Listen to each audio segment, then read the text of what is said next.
తప్పుడు మార్గంలో నడుస్తున్నటువంటి బిలాముకి దేవుడు కనబడి బిలాముకి గాధము ద్వారా మానవ స్వరమిచ్చి బుద్ధి చెప్పించాడు. దేవుడు ఆయన పునరుద్ధారుడైన తర్వాత ఆయన అనేకులకు ఆయన దర్శనమిచ్చాడు. దర్శనము ఒక గొప్ప ఆనందం. ఆ దర్శనం ఏ దర్శనమై ఉండాలి? కొంతమందికి దర్శనాలు ఎలాంటి దర్శనాలు కానీ చెప్తుంటారు. మాస్టర్ గారు ఈ దర్శనానికి మీరే జవాబు చెప్పండి. ఎలాంటి దర్శనాలు? మంచి దర్శనాలు చూడాలి, దానికి జవాబు దొరుకుతుంది. మంచి దర్శనాలకు జవాబు దొరుకుతుంది. కానీ ఏదేదో చెట్టు కానీ పుట్ట కానీ నాకు దర్శనం వచ్చింది అంటే దానికి జవాబు దొరుకుతుందా? దేవుడిచ్చే దర్శనం కావాలి, దేవుని దర్శనం. ఇప్పుడు దేవుడు పునరుద్ధారుడైన తర్వాత పునరుద్ధాన దర్శన ఆనందము వారికి కలిగినది. దేవుడు వారికి కనబడ్డాడు, దేవుడు వారితో మాట్లాడాడు. మూడవదిగా చూసినట్లయితే వాద ఆనందం. దేవుడు పునరుద్ధారుడైన తర్వాత వారికి దేవుడు చెబుతున్నాడు. ఏమని చెబుతున్నాడంటే, మీరు సర్వలోకములకు వెళ్ళి, మార్కు సువార్త 16వ అధ్యాయము 15వ వచనం చదువుకున్నాం. మార్కు సువార్త 16వ అధ్యాయము 15వ వచనం చదువుకున్నాం. మీరు సర్వలోకమునకు వెళ్ళి సర్వ సృష్టికి సువార్తను ప్రకటించండి. దేవునికి స్తోత్రం. ఎప్పుడు చెప్తున్నాడు ఈ మాట? ప్రభు పునరుద్ధారుడై తిరిగి లేచిన తర్వాత వాద బోధించడం వారికి ఎంత సంతోషం అంటే, మీకు ఒక మాట చెప్తూ ఉన్నా, దేవుని యొక్క సువార్త ప్రకటించే వారికి ఆ సువార్తను ప్రకటించకపోతేనట వారికి ఆనందం ఉండదంట. పాటలు పాడేవారు ఉన్నారు అంటే ఆ పాటలు పాడకపోతే వారికి ఏముండదంట? ఆనందం ఉండదు. అలాగే సువార్త ప్రకటించే వారికి సువార్త ప్రకటించకపోతే వారికి సంతోషం ఉండదు. మరి మనము ఎంతో ఖర్చు చేసి మొన్న ఈ గ్రామములకు సువార్త ప్రకటించాలని ఏమి మనం పెట్టామో అదో చెప్పాలి. ఏం పెట్టామమ్మా? సభలు పెట్టాము.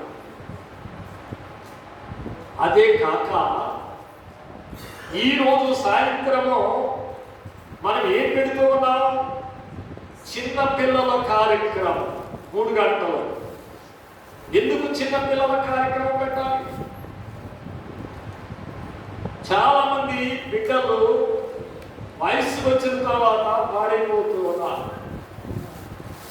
నేను రాత్రి ఓ చోట వాక్యం చెప్తూ, అమ్మా ఎందుకు మాట్లాడుతుంది పట్టుకో,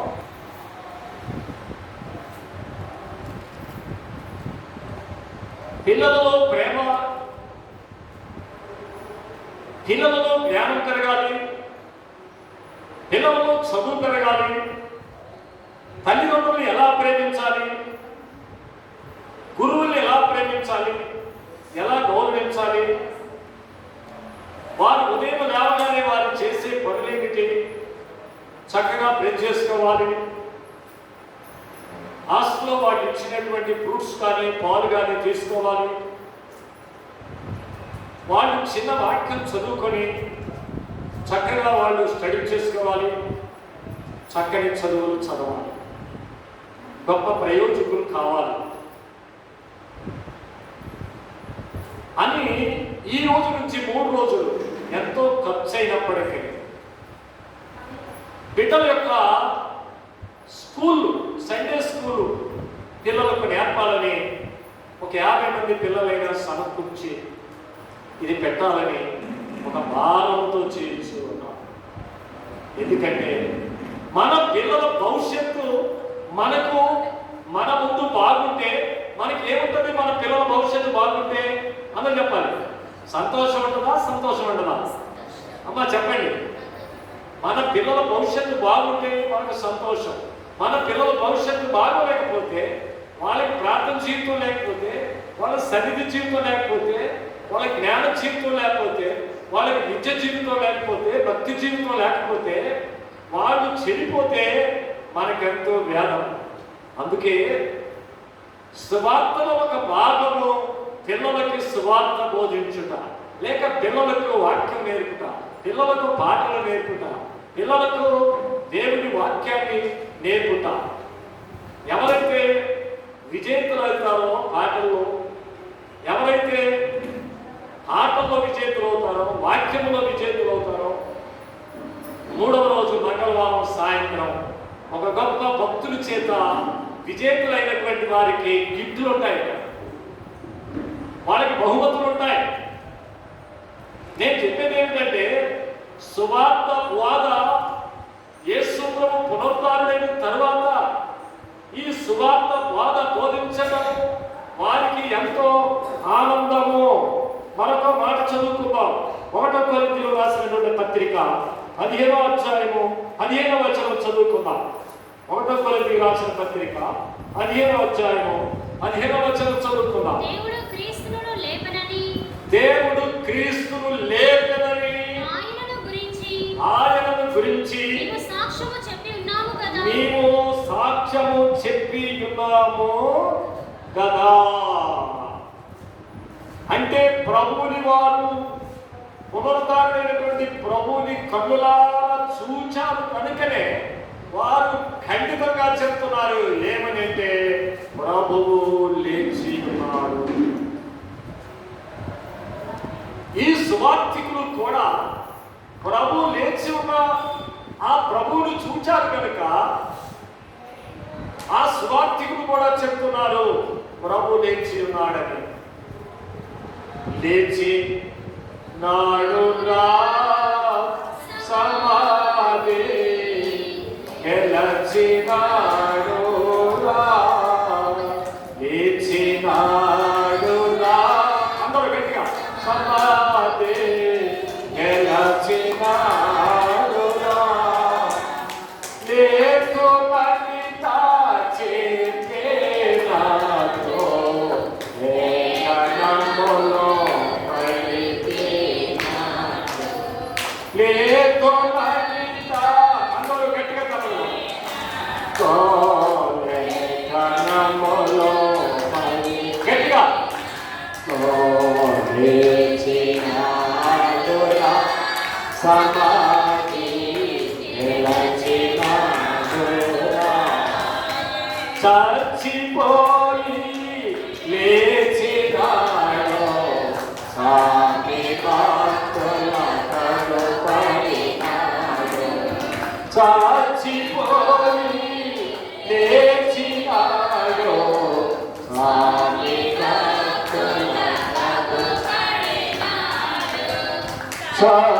చచ్చినాడు లేకును సాగు అంటే భయపడరాదు, చచ్చినాడు లేకును సాగు అంటే భయపడరాదు, లేచినాడురా సమాధి గెలచినాడురా. పునరుద్ధానము సువార్త యొక్క ఆనందం ఏమిటి అంటే, ప్రభు ఆయన తిరిగి లేచి నా మరణమును ఆయన కొట్టివేశాడు కనుక, ఆయన తిరిగి లేచాడు కనుక నేను కూడా రేపు ఏమవుతాను? పునరుద్ధారుడైపోతాను. యోహాను సువార్త 11వ అధ్యాయంలో ప్రభు అంటాడు, ఎవరు నా యందు విశ్వాసం ఉంచి వారు, నేను చదవండి అన్నమాట 11వ అధ్యాయం 25వ వచనం, 11వ అధ్యాయం 25వ వచనం. అందుకు యేసు పునరుద్ధానమును జీవమును నేనే, నా యందు విశ్వాసం ఉంచువాడు చనిపోయినను బ్రతుకును. దేవునికి స్తోత్రం. ఎవరైతే నా యందు విశ్వాసం ఉంచుతారో వారు ఎన్నటికీ చనిపోరు, వారు నిత్య జీవములో ఉంటారు. కనుక మూడవదిగా చూసినట్లయితే పునరుద్ధాన బాధ ఆనందము కలిగించింది. నాలుగవదిగా సాక్ష్యం యొక్క ఆనందం. పునరుద్ధాన సాక్ష్యం యొక్క ఆనందం. వారు సాక్ష్యం ఇస్తూ ఉన్నారు. ఏమని సాక్ష్యం ఇస్తూ ఉన్నారు? ఒకప్పుడు వారు చిన్న బిడ్డకి భయపడ్డారు. పేతురు దగ్గరికి వచ్చి ఒక చిన్న బిడ్డ యేసు ప్రభు పునరుద్ధానుడు కాకముందు ఆయనకు సిలువ వేసేటప్పుడు ఒక చిన్న బిడ్డ వచ్చి నువ్వు యేసుతో ఉన్నవాడవు కాదా అంటే పిరికివాడుగా అబద్ధములాడాడు. యేసు ఎవరో నాకు తెలియదు అని అబద్ధమాడాడు. ఇప్పుడు పునరుద్ధానుడైన తర్వాత ప్రభువుని చూచిన తర్వాత పేతురు గొప్ప సాక్ష్యం ఇస్తున్నారు. అపోస్తల కార్యగ్రంథములో మనం చూసినట్లయితే వారు ఎప్పుడు ఆ బలమును పొందారు? అపోస్తల కార్యగ్రంథములో మనము ఒక మాట మనం చూసినట్లయితే 4వ అధ్యాయము 33వ వచనము చూసినట్లయితే అక్కడ వారు సాక్ష్యం ఇస్తూ ఉన్నారు. అపోస్తల కార్యగ్రంథము 34వ అధ్యాయం 33వ వచనం చదువుతున్నాం.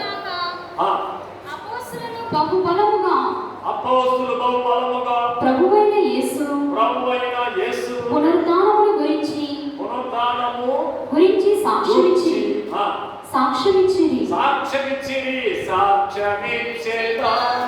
మన స్వామి యేసు దేవుడు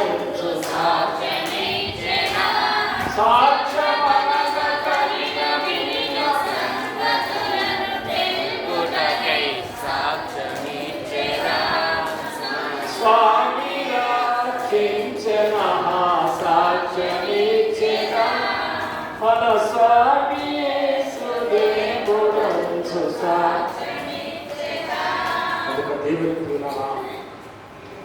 దేవుడికి సాక్షులుగా మన సాక్ష్యం గొప్పదైనా.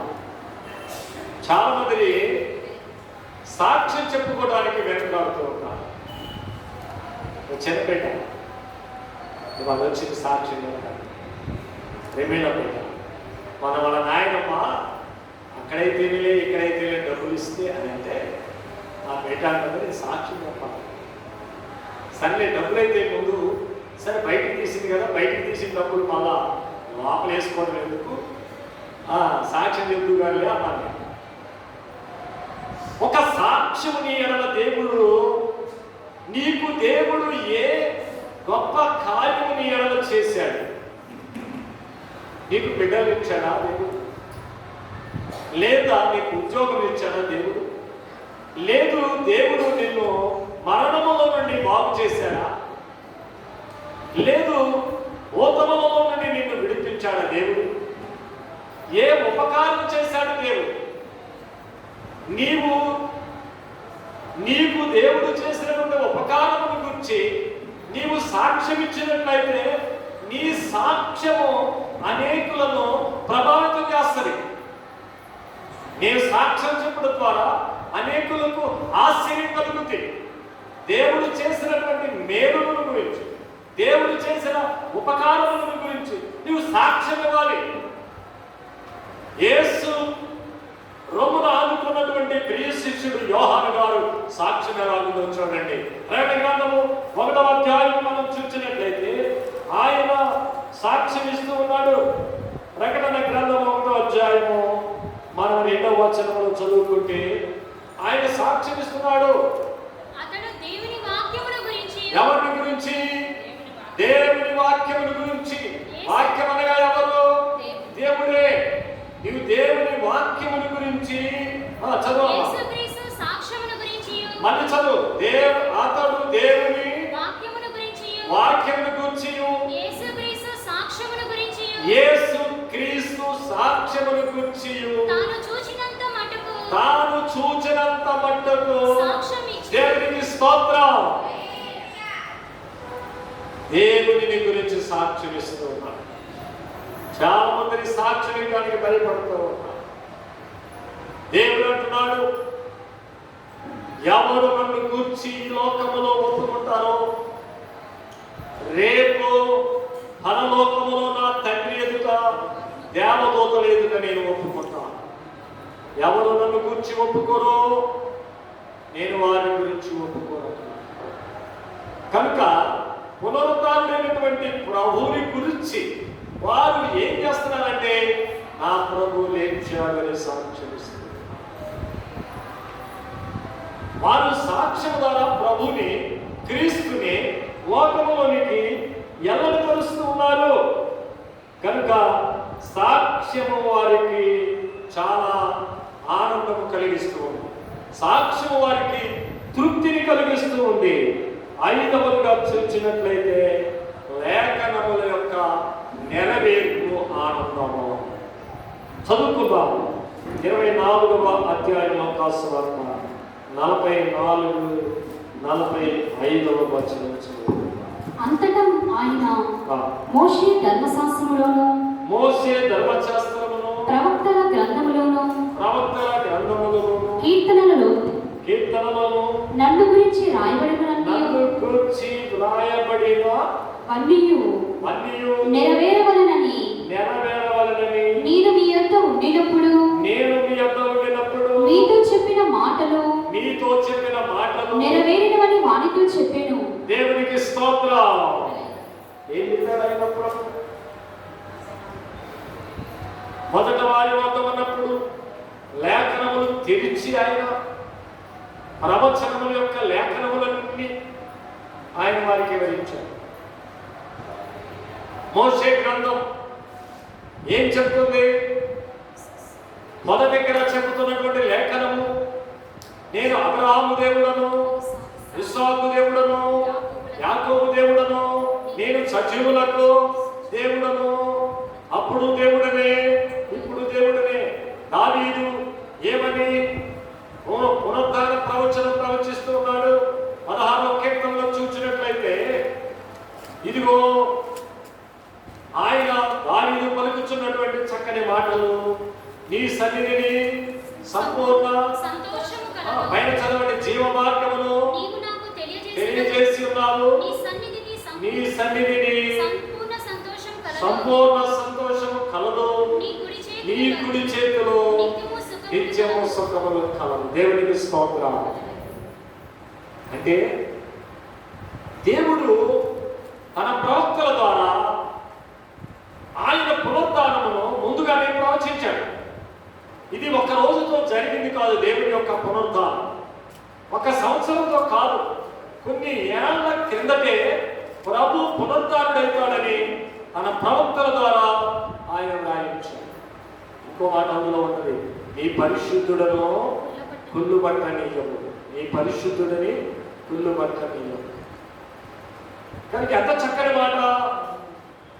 ఇందాక నేను చెప్పాను, దైవజనుడు ఒకవేళ ప్రభు లేచినటువంటి ఆ గడియలో ఆ యొక్క మహిమ భూగోళమంతా వ్యాపించింది, అది మీరు చూదురు. అలాగే దేవాలయంలోని కదా తండ్రి యొక్కయో కుమారుని యొక్కయో పరిశుద్ధాత్మ యొక్కయో నామమున అనే మాట యాజకుడు పలికినప్పుడట ఆ మహిమ వేరుగా ఉంటుందట. ఎందుకంటే ఎప్పుడైతే యాజకుడు కుడి చేత తన హస్తము చాపినాడో ప్రభు కూడా ఏ హస్తం చాపుతాడంట? అమ్మ చెప్పండి. నీ కుడి చేతిలో నిత్యము సుఖము. అందుకే మనము చెప్పుకున్నటువంటి ఆ వాక్యములో ఒక మాట చెప్పుకున్నాము. యేసుని ధ్యానించుటాచే ఏమీను సుఖము అంటదు. కనుక దేవుని బిడ్డ పునరుద్ధానం యొక్క ఆనందమును మనం చూచినప్పుడు ఇక్కడ వారు పునరుద్ధారుడైనటువంటి యేసుని గురించి వారు సాక్ష్యమిస్తూ ఉన్నారు. మన జీవితంలో మన సాక్ష్యము గొప్పదై ఉన్నారు. మన సాక్ష్యము ఎంత యథార్థమైనదిగా ఉండాలి, మన సాక్ష్యం ఎంత నమ్మకమైనదిగా ఉండాలి మన సాక్ష్యం. సాక్ష్యము ఇచ్చుట ద్వారా వారికి ఆనందము కలుగుతున్నది. ఐదవదిగా చూసినట్లయితే లేఖనముల యొక్క నెరవేర్పు. ఐదవది లేఖనముల యొక్క నెరవేర్పు చూసుకుందాం. యోబు గ్రంథము ఇందాక చదువుతున్నటువంటి మాట. యోబు గ్రంథము ఇందాక చదువుతున్నటువంటి మాట మనం చదువుతాం. 9వ అధ్యాయం 25వ వచనం. అయితే నా విమోచకుడు సజీవుడనియు తరువాత ఆయన భూమి మీద నిలుచుననియు నేను ఎరుగుదును. అంటే ఈ ప్రపంచం ఏమిటి? ఆ విమోచకుడు ఎవరు? పాపముల నుండి విమోచించే దేవుడు ఎవరు? ఆపదలలో నుండి విమోచించే దేవుడు ఎవరు? ఆ ప్రభువుని గురించి ప్రవచనము చెప్పుచూ ఉన్నాడు ప్రవక్త అయినటువంటి. అయితే నా విమోచకుడు సజీవుడనియు తరువాత ఆయన భూమి మీద నిలుచును. ప్రకటన గ్రంథములో కూడా మనం చూసినట్లయితే నేను మొదటి వాడను కడపటి వాడను మృతుడనైతిని కానీ యుగ యుగములో సజీవుడనై ఉన్నాను. దేవునికి స్తోత్రం. మనము కలిగి ఉన్న దేవుడు సజీవుడైనటువంటి దేవుడు. పునరుద్ధాన లేఖనముల యొక్క నెరవేర్పు యొక్క ఆనందం. యోబు పలికిన పునరుద్ధాన ప్రవచనం, దావీదు పలికిన పునరుద్ధాన ప్రవచనం, మోషే పలికిన పునరుద్ధాన ప్రవచనం, ఈ ప్రవచనములన్నీ కూడా నెరవేరినవి. అందుకే ఆయన మరలా లేఖనములను వారికి పంచిపెడుతూ ఉన్నాడు. లేఖనములు పంచిపెట్టుతూ ఉన్నప్పుడు వారికి ఆనందము కలిగినది. వారు దేవుడిని గుర్తించలేనప్పుడు, దేవుడిని ఎరగనప్పుడు వాళ్ళకి కలిగింది ఏమిటి? అప్పుడప్పుడు అంటారు కదా, అంత కడుపులో మంటే పెట్టుకుంటారు. అనిపించాడు కడుపులో మంట ఉంటుందంట కొంతమందికి. భక్తిగా ఉన్న వాళ్ళని చూస్తే మంట, పాటలు పాడే వాళ్ళని చూస్తే మంట, దేవునికి ఎక్కువగా కానుకలు ఇస్తే మంట, అక్కడ దేవుని పని చేస్తే మంట. కానీ ఒక పెద్ద ఆయన ఉన్నారు, ఏంటంటే అమ్మ పెట్టదంట. చెప్పండి, అమ్మ పెట్టదు. చూడు, వాళ్ళకి మంట. దేవుడు మనకు లేఖనములు ఇన్ని చెబుతున్నప్పుడు మనలో మండలేదా? మరి ఇప్పుడైతే ప్రభువుని చూచినాక వారు ఆయన గాయములు చూచిన తర్వాత ఇప్పుడు వారికి ఏం కలిగిందంటే, లేఖనముల యొక్క నెరవేర్పు చూచిన తర్వాత, ప్రవచనముల యొక్క నెరవేర్పు వారికి ఆనందం కలిగింది. దేవుడు ప్రవచించాడు, ఆ ప్రవచనముల నెరవేర్పు మనము చూచామని వారికి ఆనందం కలిగినది. ఆరవదిగా మనం చూసినట్లయితే అధికార ఆనందం.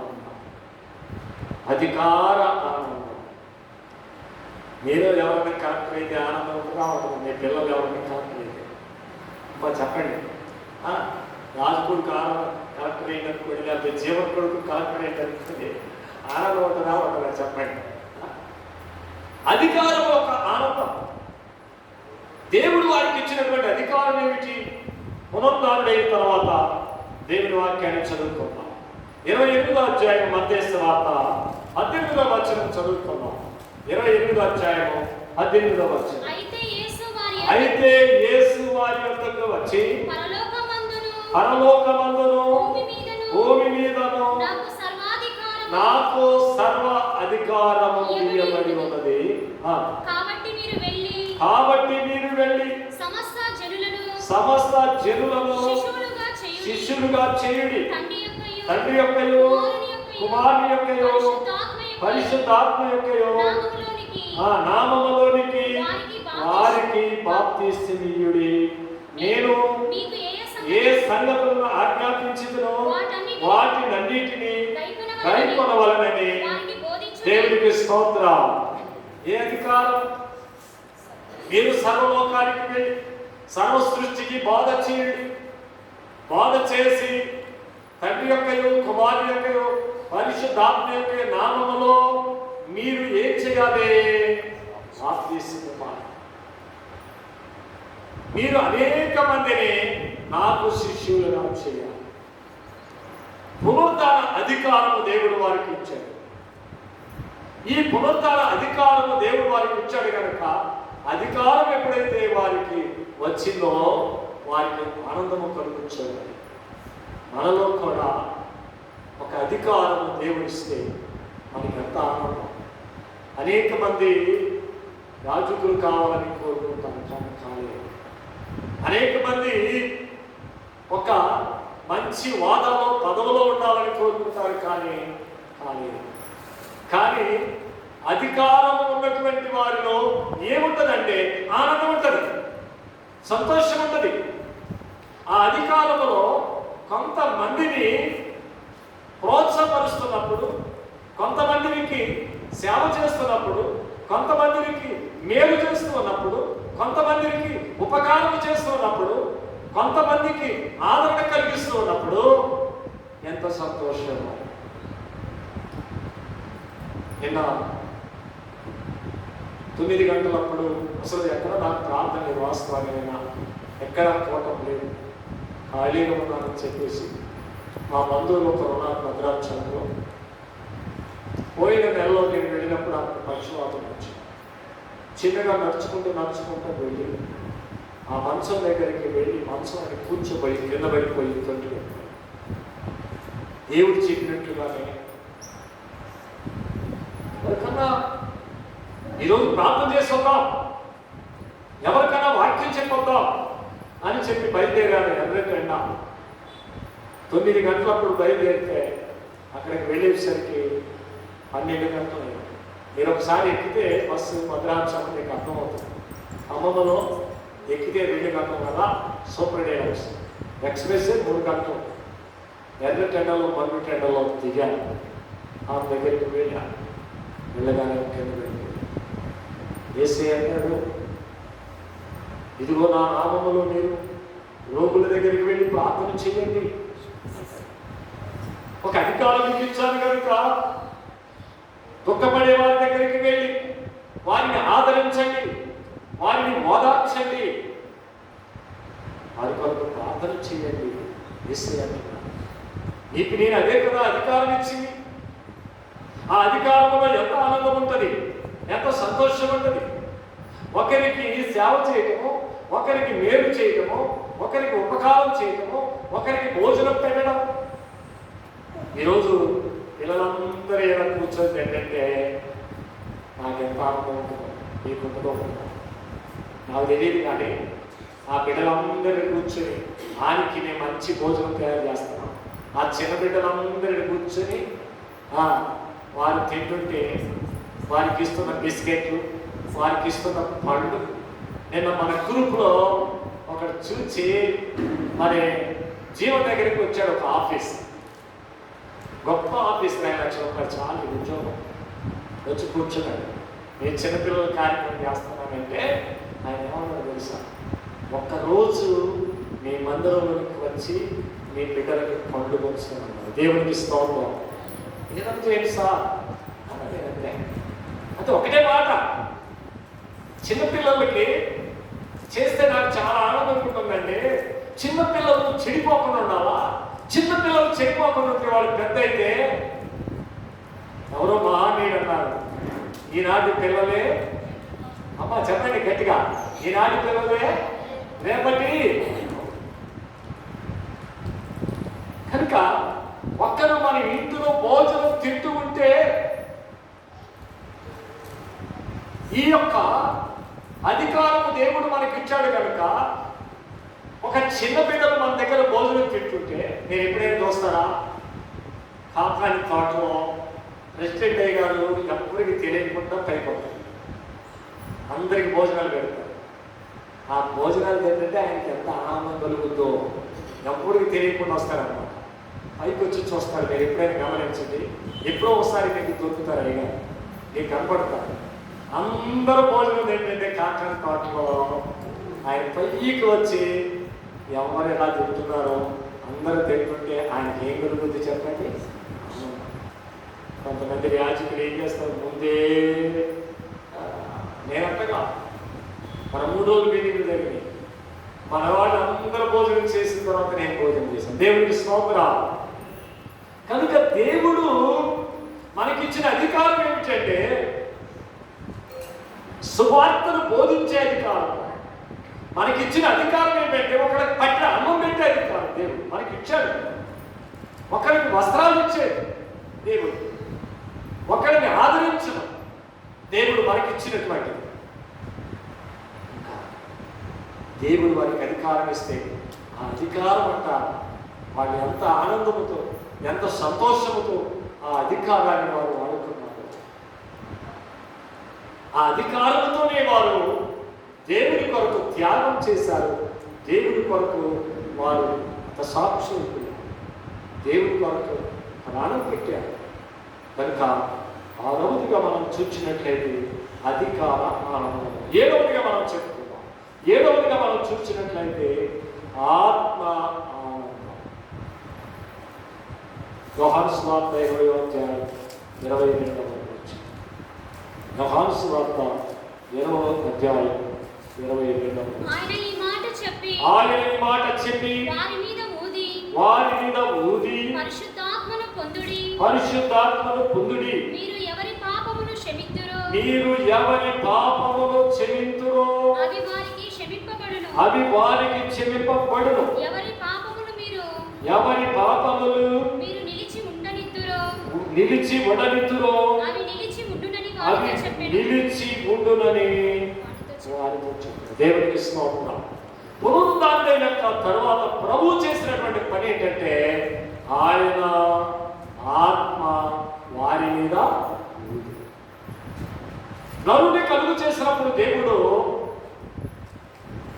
ఆ మట్టితో ఆయన మానవుని సృజించినప్పుడు మానవుని యొక్క నాసిక రంధ్రములో ఏముడనైనా జీవవాయువు. జీవవాయువు లేడు, ఆత్మ లేడు. ఆత్మ దేవునిలో ఉన్నటువంటి శక్తి లేక దేవునిలో ఉన్నటువంటి ప్రభావం. జీవవాయువు దేనికంటే ప్రాణమిచ్చేది, ఆత్మ ఏంటంటే శక్తినిచ్చేది, బలాన్నిచ్చేది. అందుకే వారట మేడగదిలో పెంతెకోస్తు దినమందున ఆత్మను పొందినప్పుడు అపోస్తలుల కార్య గ్రంథము మనము 2వ అధ్యాయంలో మనం చూసినప్పుడు అపోస్తలుల కార్య గ్రంథం 2వ అధ్యాయం 4వ వచనంలో చూసినప్పుడు వారు మేడగదిలో కూర్చొని పరిశుద్ధాత్మను పొందినప్పుడు చదవండి. అందరూ పరిశుద్ధాత్మతో నిండిన వారై ఆ ఆత్మ వారికి వాక్శక్తిని అనుగ్రహించెను. వారు అనేకమైనటువంటి భాషలతో వారు మాట్లాడారు. మన పెద్దమ్మ గారు ఏలూరులో ఉన్నప్పుడు సన్నిధి కూటానికి వెళ్ళేది. అమ్మగారి యొక్క ఇల్లు, పెద్దమ్మగారి ఇల్లు, అలాగే అయ్యగారి యొక్క సన్నిధి కూటము 2 కిలోమీటర్ల దూరం ఉండేది. జీవము గారి ఇంటికి అయ్యగారి యొక్క ఇంటికి 2 కిలోమీటర్ల దూరం. ఆ ఏలూరు సన్నిధి పేరు దైవ ప్రసన్న సన్నిధి. అందరూ చెప్పండి నాతో, దైవ ప్రసన్న సన్నిధి. కొంచెం కలిపితే మా ఇంట్లో ఆ పేరు ఉంది. అక్కడికి సన్నిధిలోకి వెళ్ళి ఆమె అనేకమైనటువంటి భాషలతో మాట్లాడేదంట. ఆ భాషలు ఎవరికి అర్థం కాదు. ఆ భాషలు ఎవరికి అర్థమయ్యేదంటే ఆ భక్తుడికి. జీసామలయ్య గారు ఆయన భాషలతో మాట్లాడుతున్నప్పుడు దాని వివరాన్ని చెప్పేవాడు. ఆయన చదువు రాదు, భాషలు రావు, కానీ పరిశుద్ధాత్మ ఆమె మీద వ్రాయినప్పుడక అనేకమైనటువంటి భాషలతో మాట్లాడారు. అందుకే మనకు దేవుడిచ్చే శక్తి, దేవుడిచ్చే బలం, దేవుడిచ్చే దర్శనం, దేవుడిచ్చేటువంటి భాషను కొన్ని మనం తెలుసుకోవాలంటే దానియేలు గ్రంథంలో దేవుడు ఒక ప్రార్థన రాశాడు. మేనే టెకిల్ ఉపవాస్. అది మనం గ్రంథంలో కొంతవరకు తెలుస్తుంది. కానీ ఇంకా తెలుసుకోవాలంటే దైవ సన్నిధి మనకున్నాం. దైవ సన్నిధి కలిగి ఉండాలి. మరి తెల్లవారుజామున రోజు 3 గంటలకు లేచేవాడిని. కానీ ఇవాళ రాత్రి 10-11 అయిపోయింది. 3:30కి మెలకు వచ్చింది. 3:30కి మెలకు వచ్చిన తర్వాత సన్నిధిలోకి వెళ్ళాను. సన్నిధి చేసుకున్నాను ఒక గంట. తీరానికి కిటికీ వెళ్ళి చూస్తే వెలగలాడుతుంది. లాభం లేదు అని కనీసం రోజుకి ఒక 5 అధ్యాయాలు చదువుకొని నేను బయటకు రావాలి. బైబిల్ చదువుకొని బయటికి వచ్చాను. తీరానికి బండి లేదు. మార్నింగ్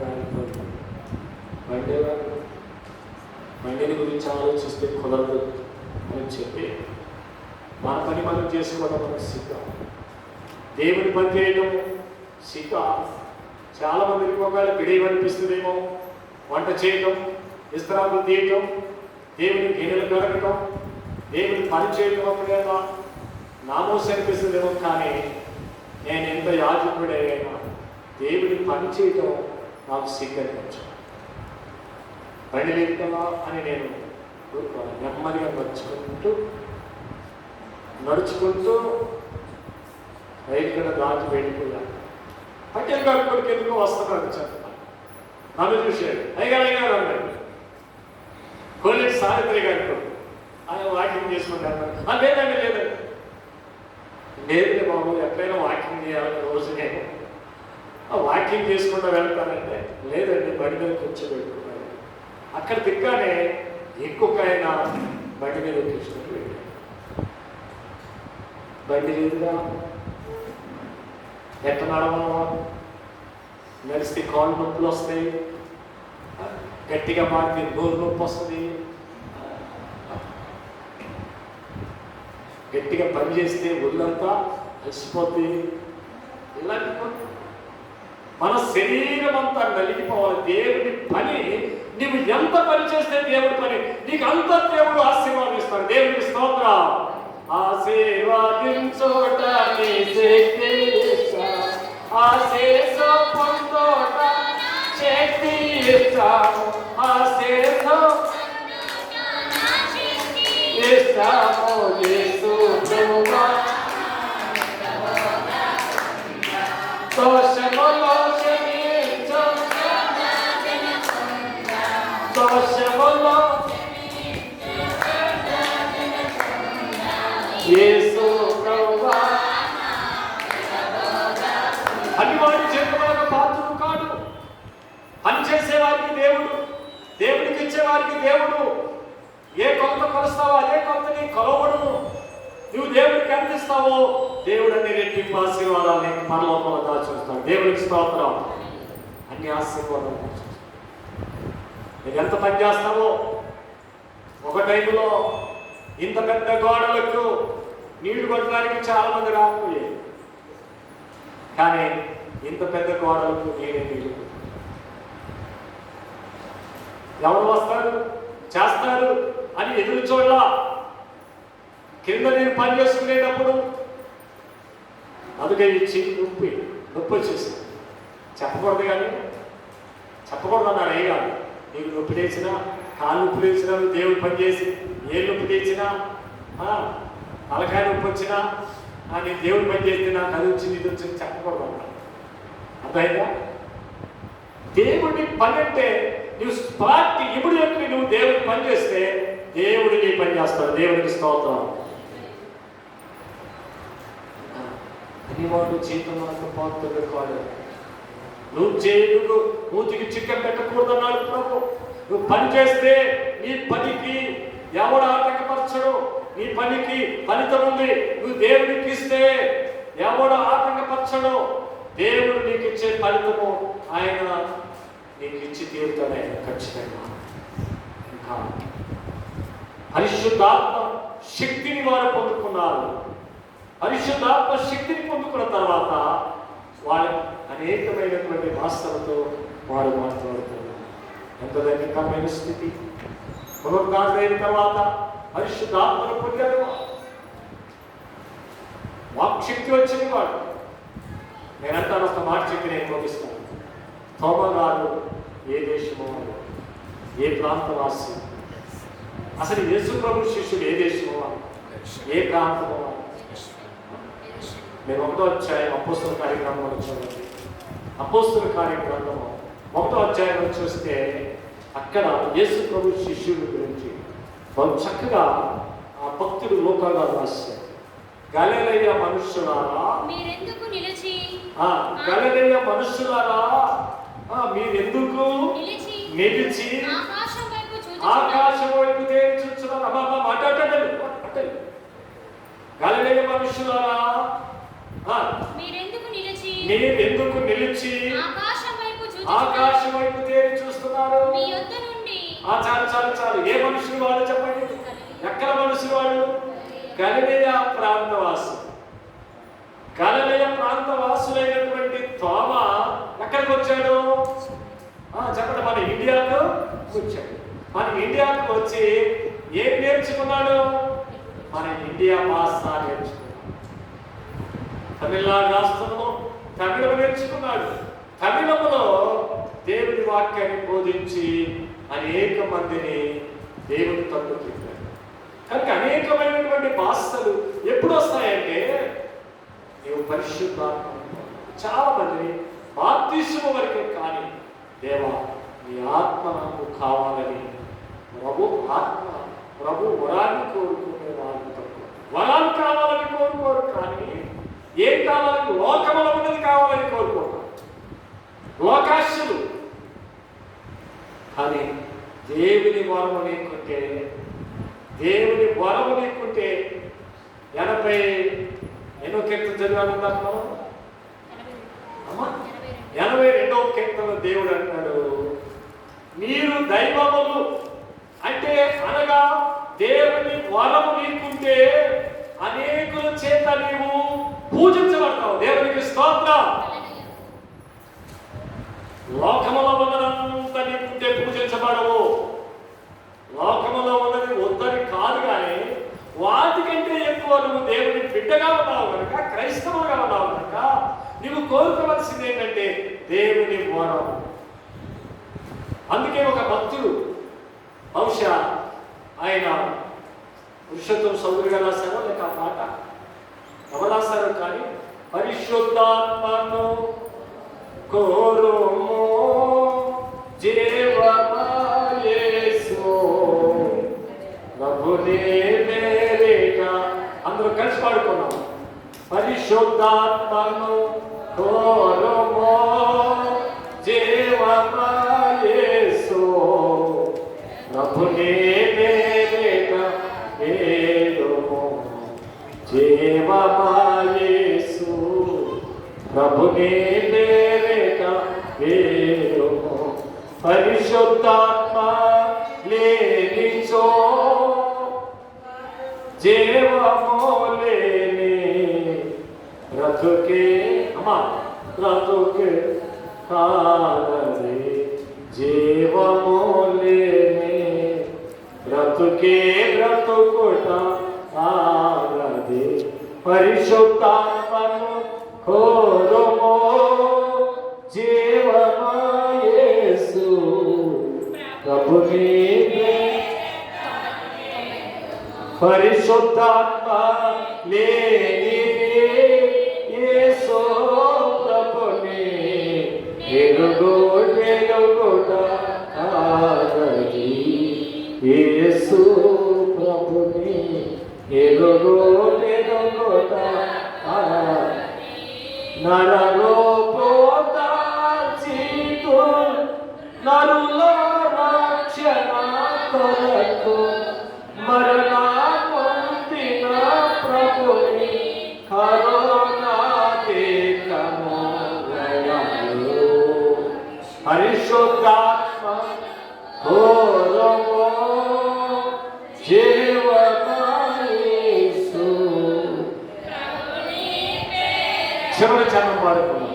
పరిశుద్ధాత్మను పొందుట అన్నిటికన్నా ప్రబలమైన నేటిట, అన్నిటికన్నా ప్రబలమైన నెరనమ్మే మరపెట్టు పరమ పావనోదతి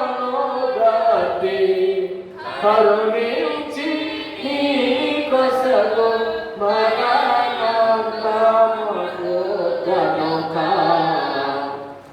పరిశుద్ధాత్మను హోరమో జీవమాయేసు. ప్రభుని వేడుము జీవమా ప్రభుని పేరిట వేడుము. రోమపత్రికలో ప్రభు అంటున్నాడు 8వ అధ్యాయంలో, నేను పరిశుద్ధాత్మను పొందకపోతే పరిశుద్ధాత్మ లేని వారు నా వారు. కనుక దేవుని ఆత్మట మనలో ఎప్పుడు నివాసం చేస్తే ఆ ఆత్మట మనల్ని నడిపిస్తుందట. ఎప్పుడు ఆదివారం వస్తుంది నేను ఆశీర్వదించుకున్నాను. ఎప్పుడు ఆదివారం వస్తుంది ఆరాధనలో ఆయన కుడి చేయి నా మీద చాపుతూ ఉన్నాడు. పరిశుద్ధాత్మ మనలో ఉంటే ఎప్పుడు ఆదివారం వస్తుంది నేను ఒక సాక్ష్యం చెప్పాలి. పరిశుద్ధాత్మ మనలో ఉంటే ఎప్పుడు ఆదివారం వస్తుంది ఆ యేసయ్య మాటలు, ఆ కరుణ కలిగిన మాటలు, ఆ శాంతి సమాధానాన్ని ఇచ్చే మాటలు నేను ఎప్పుడు వినాలి. ఈ ఆరాటము పరిశుద్ధాత్ముడట మనలో ఏం చేస్తాడు? ఆరాటం, ఆర్భాటం. రేపు పరిశుద్ధాత్మ మనల్ని ఆర్భాటముతో సిద్ధపరిచేది ప్రభుచ్చినప్పుడు ఆ పరిశుద్ధాత్మ తండ్రి. అందుకే ప్రకటన గ్రంథంలో చివరిగా ఒక మాట చెప్పి నేను ముగిస్తాను. ప్రకటన గ్రంథములో 22వ అధ్యాయములో మనం చూసినట్లయితే ప్రకటన గ్రంథము 22వ అధ్యాయములో ఆ ప్రభు అయిన యేసయ్య ఆ దర్శనములో ఆ భక్తులైనటువంటి యోహాను గారికి ఆయన చూపిస్తూ చక్కని మాట చెప్పుచ్చు. చదవండి అమ్మా, 20 వచ్చిన చదవండి. ఈ సంగతులను గురించి సాక్ష్యం ఇచ్చేవాడు 17 వచ్చిన చదవండి. ఆత్మయు పెళ్లి కుమార్తెయు అమ్మ, ఆత్మయు పెళ్లి కుమార్తెయు రమ్ము అని చెప్పుచున్నారు. ఎవరు రమ్మని చెప్తున్నారట? పెళ్లి కుమార్తెను, పెళ్లి కుమారుడైనటువంటి యేసుక్రీస్తు ప్రభు రమ్మని చెప్పుచూ ఉన్నాడు. ఆత్మ ఏమని చెప్తుంది? రమ్మని చెప్పుచూ ఉంది. పరిశుద్ధాత్మట మనలో ఉంటే రండి, పెళ్లి కుమారుడి కేక వినబడుతుంది రండి అని మనల్ని సిద్ధం చేస్తుందట. ఆత్మ రమ్మని పిలుస్తూ ఉందట. కనుక వారికి ఏ ఆనందాన్ని దేవుడు ఇచ్చాడంటే చివరిగా పరిశుద్ధాత్మ ఆనందం.